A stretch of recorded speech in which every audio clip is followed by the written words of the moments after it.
رحمۃ اللہ وبرکاتہ۔ امید کرتا ہوں کہ تمام ناظرین خیریت سے ہوں گے۔ ہمارے ٹاپک چل رہا ہے بنو امیہ سے بنو عباس تک کے معاملات جیسے بھی چلے ان تک۔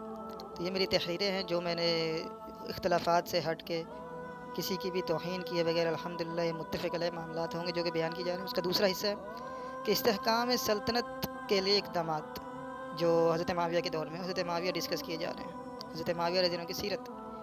خوارج کا مقابلہ مخالفین بنو امیہ میں سے سب سے زیادہ منظم اور خطرناک گروہ خوارج کا تھا۔ حضرت معاویہ کے تخت نشین ہونے کے فوراً بعد 661 عیسوی میں ایک خارجی فسردہ بن نوفل نے کوفہ کے قریب علم بغاوت بلند کیا۔ سرکاری افواج ان کے عزم و ہمت کا مقابلہ نہ کر سکیں اور شکست کھانے پر مجبور ہوئیں۔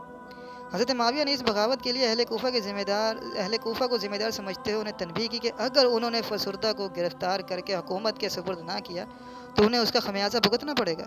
اس دھمکی کا خاصہ اور کوفیوں نے فسردہ کو گرفتار کرا دیا، لیکن خوارج نے اس کے باوجود عبداللہ بن ابی الحوصہ کے زیر سرکردگی اپنی جدوجہد کو بدستور جاری رکھا۔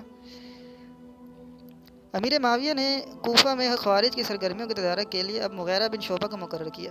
مغیرہ مسلسل 1 برس تک ان کے خلاف برسر پیکار رہے۔ اس دوران میں خوارج نے عید کے دن عین حالت نماز میں اچانک حملہ کرنے کی سازش کی، لیکن بروقت علم ہو جانے کی وجہ سے مغیرہ نے ان کے عزائم کو ناکام بنا دیا۔ مغیرہ کی زبردست کوششوں کے نتیجے کے طور پر خوارج کو دوبارہ سر اٹھانے کی ہمت نہ ہوئی اور ان کی رہنما مارے گئے۔ کوفہ کے بعد خوارج کا دوسرا مرکز بصرہ تھا۔ بصرہ کے خوارج کی سرکوبی کے لیے زیاد بن ابیہ کو بصرہ کی ولایت سپرد کی گئی۔ زیاد بن ابیہ نے اہل بصرہ کے جذبہ خودسری کو کچل دیا۔ اس کی سخت گیری اور تشدد کی بدولت تمام عراق میں امن و امان قائم ہوا۔ مغیرہ کی وفات کے بعد کوفہ کی ولایت بھی اس کے سپرد کر دی گئی۔ حجر بن عادی اور ان کے ساتھیوں کا قتل۔ حضرت حجر بن عادی حضرت علی کے فدائیوں میں سے تھے۔ حضرت معاویہ نے جب عہد اقتدار میں قاتلان عثمان پر سب و شتم کی بنیاد رکھی اور تمام صوبوں کے والیوں اور اعمال حکومت کو حکم دیا کہ وہ بھی جمعہ کے خطبے میں قاتلان عثمان کو برسر ممبر برا بھلا کہیں۔ حضرت معاویہ نے حضرت علی کو برسر ممبر برا بھلا کہنے کا حکم دیا۔ حضرت علی کو برا بھلا کہنے کی روایت حضرت عبد بن عبدالعزیز نے ختم کروائی۔ اس بنا پر حجر بن عادی نے امیر معاویہ اور ان کے ساتھیوں کو برا بھلا کہنا شروع کر دیا۔ زیاد نے کوفہ کی امارت کے زمانے میں حجر بن عادی اور ان کے چند ساتھیوں کو قتل کرا دیا۔ حجر بن عادی بڑے مرتبے کے صحابی تھے۔ آپ کے قتل نے دنیا اسلام پر بہت بڑا اثر چھوڑا۔ بغاوتوں کی روک تھام۔ 661 عیسوی میں بلخ، بخارا، برات، بادغیس کے حکمرانوں نے اموی اقتدار کے خلاف بغاوت کر دی۔ حضرت معاویہ نے قیس بن حصیم کو خراسان کا والی مقرر کیا۔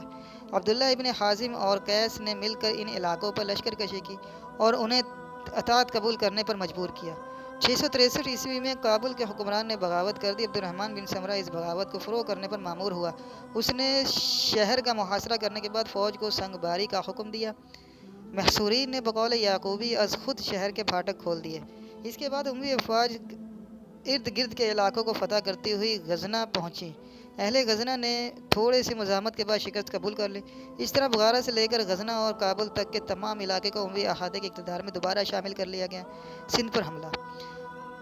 حضرت معاویہ کے زمانے میں سندھ پر 2 طرفہ حملہ کیا گیا۔ ایک محلب کی کمان میں اور دوسری بلوچستان سے منظر کی زیر سرکردگی روانہ کی گئی۔ محلب کابل قندھار فتح کرتا ہوا سرزمین سندھ پر داخل ہوا۔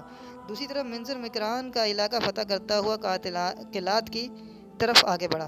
یہ دونوں مہمیں بہت کامیاب رہیں اور بہت سا مال غنیمت حاصل کر کے واپس ہوئیں۔ اس کے بعد یکے بعد دیگر کئی ایک مہمات روانہ کی گئیں جو کہ کامیاب ہو کر واپس لوٹی۔ ترکستان میں فتوحات۔ اگرچہ عبید اللہ ابن زیاد کے زمانے میں ترکستان کی فتح کے لیے کئی ایک کامیاب مہمات روانہ کی گئیں، لیکن سعید بن عثمان کی ولایت کوفہ کے زمانے میں ترکستان پر باقاعدہ لشکر کشی کی گئی۔ سعید دریائے جیحوں پار کر کے اہل سغد کے پایا تخت تک جا پہنچا۔ ملکہ قبق نے صلح کی خواہش کا اظہار کیا، لیکن سغدیوں نے ملکہ کا ساتھ دینے سے انکار کر دیا اور 1,20,000 فوج لے کر مسلمانوں کے مقابلے کے لیے نکل پڑے۔ بخارا میں دونوں افواج کے درمیان میں زبردست جنگ ہوئی، لیکن چونکہ سغدی باہمی پھوٹ کا شکار ہو گئے اس لیے ملکہ صلح کرنے پر مجبور ہوئی۔ بخارا پر قبضے کے بعد اسلامی لشکر نے سمرقند کا محاصرہ کر لیا۔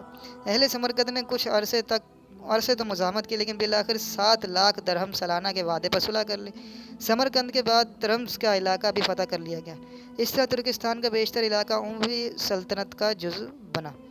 الحمدللہ حضرت معاویہ کی سیرت کو لے کر مزید باتیں بھی کی جائیں گی۔ کلپ کو مختصر ہی رکھا جا رہا ہے تاکہ مواد کو سننے میں بھی لوگ بیزار نہ ہوں، اور ایک اعتدال کے ساتھ، تواتر کے ساتھ بات کو آگے پھیلایا جا سکے۔ الحمدللہ رب العالمین۔ اللہ کی توفیق سے اللہ ہمیں ہدایت کی توفیق دے اور ہمارے علم میں مزید